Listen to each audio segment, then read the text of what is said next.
Hello, this is Marshallie, and welcome to my garden diary. So, we're at the beginning of September, and the garden is slowly dying. That's one way of putting it. Or we can see that the cycle of life in the garden is going on because I started my garden diary in the spring when everything was coming to life, things were springing up, everything was new, it was exciting. And now it is the end of summer, and birth is finished. Everything that I have in my garden that will be green, or 99% of them that will bloom, have bloomed. And so the birth of everything that is in my garden has already taken place, either in terms of the green coming up or they have already bloomed and so on. And now we're going into fall because the time is getting cooler. And yeah, things are going to slowly start dying, or I should say dying in quotations, because uh, they're not really dying, most of them. They're just going back to, or going to sleep, or going into a period of rest. And so I am really inspired by this time of the year. I love spring, but I also love this time of year. And what have been fascinated me, or um, I've been really drawn to the echinacea that are right here. And if you can see, there are some there that are totally dried out, those ones there, but we still have some. They are not in their prime of life. I mean, they're not the youngest bloom anymore, but those are still showing so much sign of life. And then we have the two there that are totally dead, or totally, let's not say dead. They don't seem to have any life in them. And I really appreciate that. I really like that. And beside that, we have a totally dried peony. Is it peony, pony? Oh, I'm not. Yeah, I think it's peony.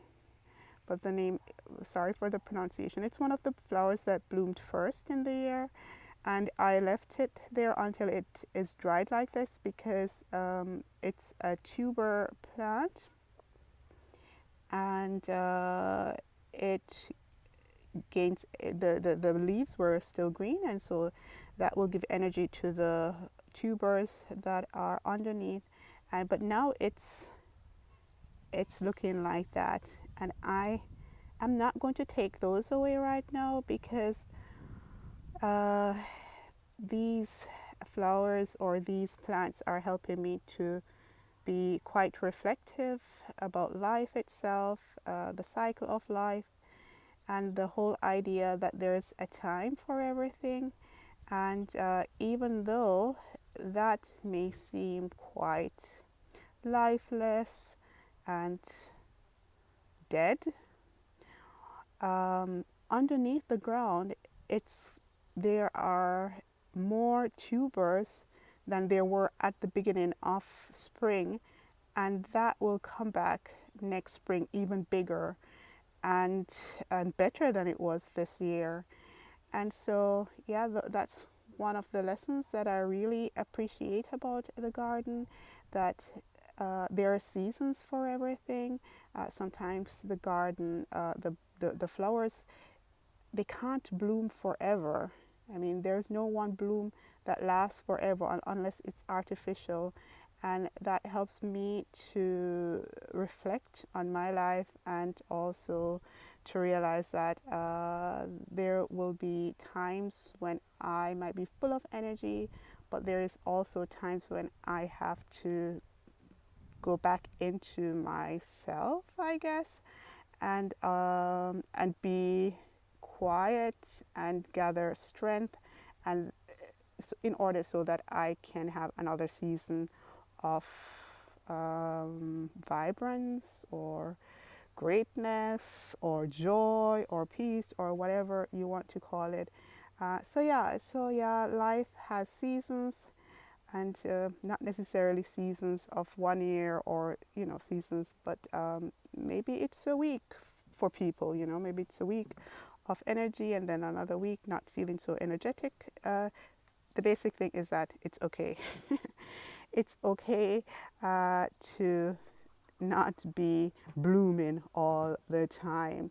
And that's one of the great lessons that my garden has taught me, to just accept life as it comes, be the best that you can be, do the best that you can do.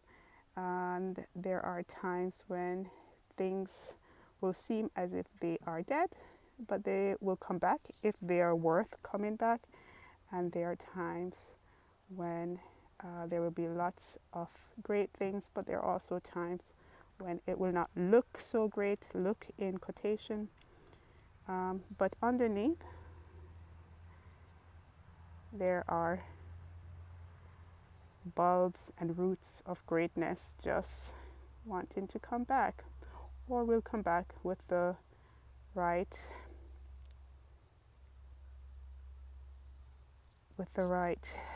weather, with the right care, with the right things that are needed.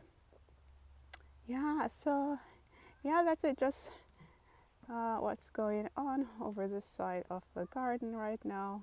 Still looking good. Lots of things are still in bloom, but there are some things that are slowly dying back, and we'll go into a period of rest until next spring. With the echinaceas, I'll leave them like that because the birds will come and they will eat the seeds. And there hasn't been a lot of birds in the garden at this time of the year. I don't know where they are, but we have lots of birds in spring and in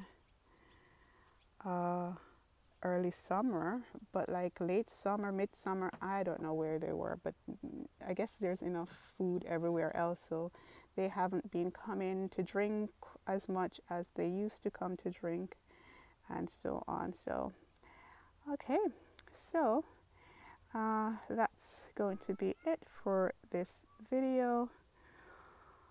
I hope wherever you are that you are still able to enjoy your garden, and that whatever state you're in, then you will be able to accept that state, knowing that, I don't know, maybe it's a time of blooming for you, or it's a time that doesn't look so vibrant.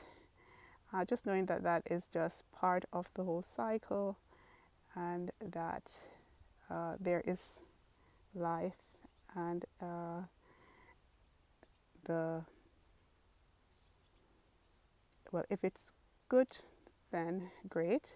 But if it's one of those seasons that looks a bit dry or looks a bit lifeless, that there is still life there. Just hang on and ride it out and wait until the rains start falling and the right conditions are there to be vibrant again.